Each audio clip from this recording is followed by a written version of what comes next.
הבאנו שלום, הבאנו שלום, הבאנו שלום. సర్వ సృష్టికర్త, జీవన మరణ దాత, సర్వేశ్వరుడైన ఘనమైన యేసు ప్రభు దివ్యనామంలో యూట్యూబ్ ద్వారా వీక్షిస్తున్న మీకు అందరికీ శుభములు, దీవులు తెలియజేస్తున్నాను. రండి, ఈ ప్రభుదిన ముందు చిన్న ప్రవక్తల్లో 12 చిన్న ప్రవక్తల్లో 10వ వాడైన హగ్గై గురించి ఒక ఆత్మీయ విశ్లేషణ చేసుకుంటాం. పోయిన వారం వచ్చి గ్రంథ విశ్లేషణ చేశాము. ఈరోజు ఆత్మీయ విశ్లేషణ. సామాన్యంగా ఆత్మీయ విశ్లేషణలో 3 విషయాలు జ్ఞాపకం చేస్తుంటాం. యేసు ప్రభు వారు ఎక్కడున్నాడు, యేసు ప్రభు వారి కృప ఎక్కడ ఉంది, తర్వాత ఎప్పుడో క్రీస్తు పూర్వము 500 సంవత్సరాలలో చెప్పిన మాటలు ఈరోజు ఎలా మనం అన్వయించుకోవాలి. ఈ 3 విషయాలు మరి చెప్పడానికి ప్రయత్నిస్తూ ఉంటాను. ఇది హగ్గై అనేది 2 అధ్యాయాలు ఉన్నాయి, 38 వచనాలు ఉన్నాయి. మొదటి వచనమేమో అసంపూర్ణంగా ఉన్న పని, 2వ అధ్యాయంలో సంపూర్ణమైన పని లేక సంపూర్ణమైన దేవాలయం. మొదటి అధ్యాయంలో అసంపూర్ణంగా ఉన్న దేవాలయము, 2వ అధ్యాయంలో సంపూర్ణంగా ఉన్న దేవాలయం కాదు. దీన్ని మనం హగ్గై అంటే అర్థం ఏంటంటే పండుగ. హగ్గైని మనం ఆలయ ప్రవక్తగా చెప్పవచ్చు. ఈ ఇతను హగ్గై మరి జకరియా, మలాకీ ప్రవక్తలకి ఆయన సమకాలికుడు. బబులోను చెర నుండి విడిపించబడిన యూదులకు ప్రవచించిన ప్రవక్త హగ్గై. ఈ మాట జ్ఞాపకం చేసుకుంటాం. అయితే ఇక్కడ ఏంటంటే యేసు ప్రభు వారు ఎక్కడ ఉన్నారు అనే దానికి ఈ 2 అధ్యాయాల ఈ చిన్న పుస్తకంలో యెహోవా వాక్కు అనే మాట 10 సార్లు పైగా వస్తుంది. యెహోవా వాక్కు. పాత నిబంధనలో ఎక్కడైనా సరే యెహోవా వాక్కు అంటే అది యేసు ప్రభు వారికి ముంగుర్తుని జ్ఞాపకం చేసుకుంటాం. యెహోవా వాక్కు, యెహోవా స్వరము, యెహోవా నామము, యెహోవా పిలుపు, ఇవన్నీ కూడా యెహోవా వాక్కు. ఈ 38 అధ్యాయాలు, ఈ 38 వచనాల్లో యెహోవా అనే పేరు దాదాపుగా 24-20 సార్లు పైగా వస్తుంది. ఈ 2 అధ్యాయాల్లో కూడా దేవుని పేరు అనేక సార్లు మాటి మాటికి ప్రస్తావించబడింది. యెహోవా వాక్కు, అది యేసు ప్రభు వారి ముంగుర్తు. ఇంకా స్పష్టంగా చెప్పాలంటే 2వ అధ్యాయము 7వ వచనం చదువుతున్నాను. The key words is taking from chapter 2 word 7. నేను అన్యజనులందరినీ కదిలింపగా అన్యజనులందరి యొక్క ఇష్ట వస్తువు తేబడును, నేను ఈ మందిరమును మహిమతో నింపుతును, ఇదే సైన్యములకు అధిపతి యెహోవా వాక్కు. మందిరం, దేవాలయము, యూదులు ఆ మందిరము అక్కడ పూర్తిగా పాడైపోయింది. యేసయ్యే మనకు మందిరంగా ఉన్నాడు. ఆయన యేసు ప్రభు వారు ఈ లోకానికి వచ్చి ఈ లోకంలో జీవించి మరణించి మరణాన్ని జయించి మృత్యుంజయుడు లేచాడు కాబట్టి అంటాడు కదా, ఈ మందిరాన్ని పడగొట్టండి అంటాడు. కాబట్టి మందిరము ప్రభు వారికి గుర్తుగా ఉంటుంది. యేసు ప్రభు నమ్ముకున్న వారికి గుర్తుగా మందిరం ఉంటుంది అంటాడు. నేను ఈ మందిరమును మహిమతో నింపు, ఇది యేసు ప్రభు వారికి ముంగుర్తుగా ఉంటుంది.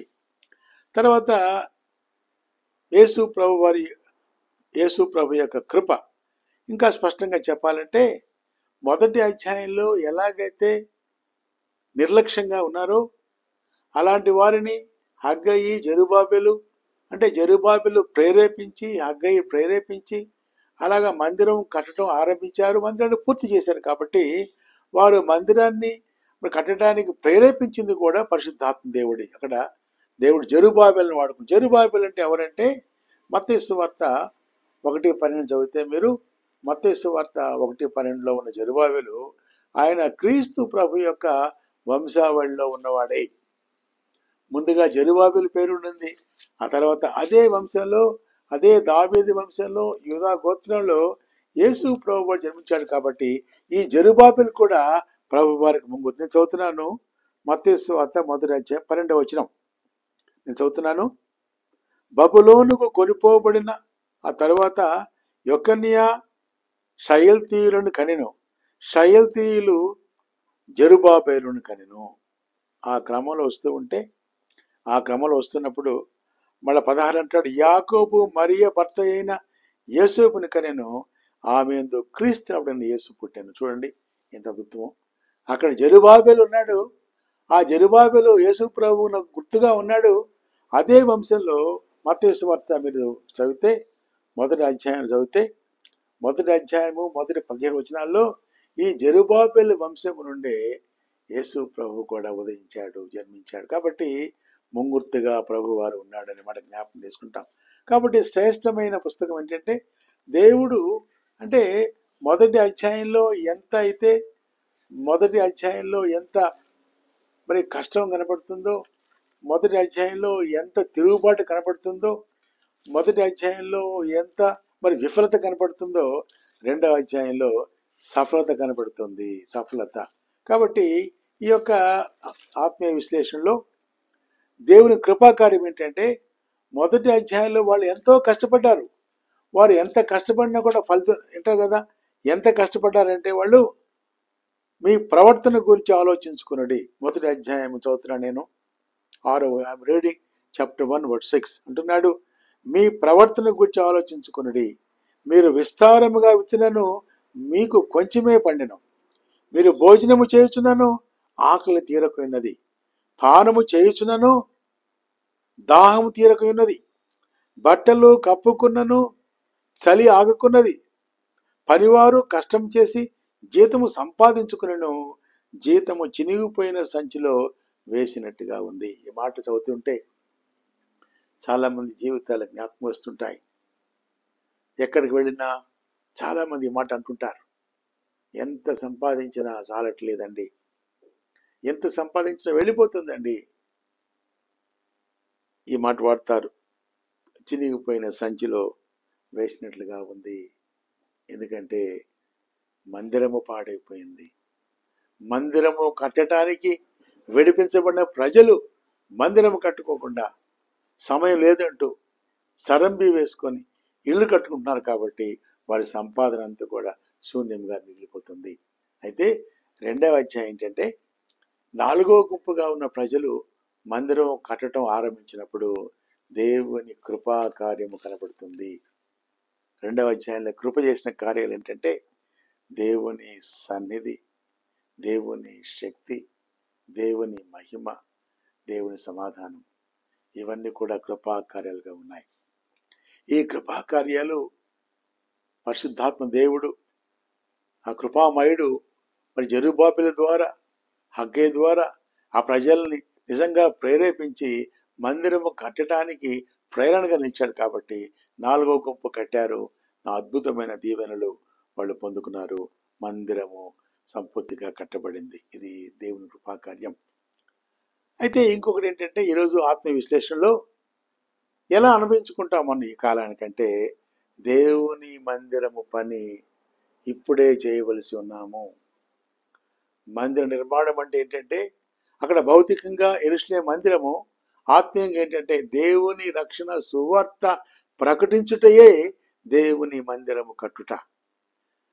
రక్షణ సువార్తను ప్రకటించుట, ప్రార్థించుట, ప్రకటించుట, మరి ప్రయాణం చేయుట, వెళ్ళి సువార్తను ప్రకటించి యేసు ప్రభు శిష్యులుగా మార్చుటయే దేవుని మందిరము కట్టట. కాబట్టి క్రీస్తు పూర్వం జరిగిన సంఘటనలు ఈరోజు నీకు నాకు ప్రేరణగా ఉండాలని దేవుని వాక్యం వింటున్న నీకు నాకు మొదటి అధ్యాయంలో ఎన్నో శ్రమలు, ఎంతో కష్టము, అలాంటి వారు దేవుని మందిరం కట్టడం ఆరంభించినప్పుడు the second chapter is full of blessings. The first chapter speaks about the curses. The second chapter of Haggai speaks about the blessings. కాబట్టి ఈరోజు వాక్యం వింటున్న నీవు ఏంటంటే ఏ గుంపులో ఉన్నాం, ఏ అధ్యాయంలో ఉన్నాం? 4 గుంపులు చెప్పాను గడిచిన వారంలో. ఈ 4వ గుంపు దేవుని గుంపు, 4వ గుంపు ప్రభు గుంపు. వారు మందిరం కట్టడం ఆరంభించారు, 4 దీవెనలు కలుపుకున్నాయి. కాబట్టి ఈరోజు వాక్యం వింటున్న నీవు అంటున్నాడు కదా, దేవుని మందిరం కట్టుట అంటే దేవుని వాక్యం ప్రకటించుట, దేవుని మందిరం కట్టుట అంటే పరిశుద్ధంగా జీవించుట, దేవుని మందిరం కట్టుట అంటే విశ్వాసులను ప్రేరేపించుట, దేవుని మందిరం కట్టుట అంటే దేవుని పని చేయుట, దేవుని రాజ్యం విస్తరించుట. ఆ కార్యాలను చేసినప్పుడు అద్భుతంగా దేవుని సన్నిధి, దేవుని శక్తి, దేవుని మహిమ, సమాధానము నీకు, నీ ఇంటికి, నీ కుటుంబానికి, నీ సంఘానికి విస్తారంగా కలుగును గాక. అలాంటి మహాకృప ఆ దేవదేవుడు మనకు దయచేయను గాక. ప్రార్థన చేసుకుంటాం. యేసయ్యా నీకు వందనాలు తండ్రి. హగ్గై గ్రంథము 2వ భాగం తండ్రి. ఆత్మీయ విశ్లేషణలో యేసు ప్రభు వారి స్థానము, ఆయన కృప, అలాగే ఆయన ఉనికి, మేము ఎలా జీవించాలో నేర్పించారు ప్రభా తండ్రి. ఆయన జెరుబాబేలు మీకు గుర్తుగా ఉన్నాడు. మత్తయి సువార్తలో మీ వంశంలో జెరుబాబేలు ఉన్నాడు ప్రభా. కాబట్టి నాయన ఆత్మీయంగా జెరుబాబేలు మాకు యేసు ప్రభు గుర్తుగా కనపడుతున్నాడు తండ్రి. మేము మందిరం కట్టవలసి ఉన్నాం, ఆత్మలు సంపాదించవలసి ఉన్నాం, ప్రాణమున్నంత వరకు నీ సేవ చేయవలసి ఉన్నాం ప్రభా. కాబట్టి వింటున్న వారిలో ప్రేరణ, ఉజ్జీవము తండ్రి ప్రభా, ఆయన ప్రతి వారిలో ప్రభా ఆ గొప్ప ఉజ్జీవ జ్వాలలు వసలింపజేసిందండి. ప్రతివారు, ప్రతి క్రైస్తవుడు కూడా ప్రభా నీ మందిరము కట్టేవారిగా, నీ రాజ్యాన్ని విస్తరించేవారిగా సహాయం చేయమని యేసయ్య నామములో ప్రార్థించి అడిగి వేడుకుంటున్నాం తండ్రి. ఆమె తండ్రి, కుమార పరిశుద్ధాత్మ దేవుని సన్నిధి, సహాయం, సహవాసము, సమాధానం, సంతృప్తి మనకు, మన బిడ్డలకు ప్రభు రాకడ పర్యంతము తోడడం కాక.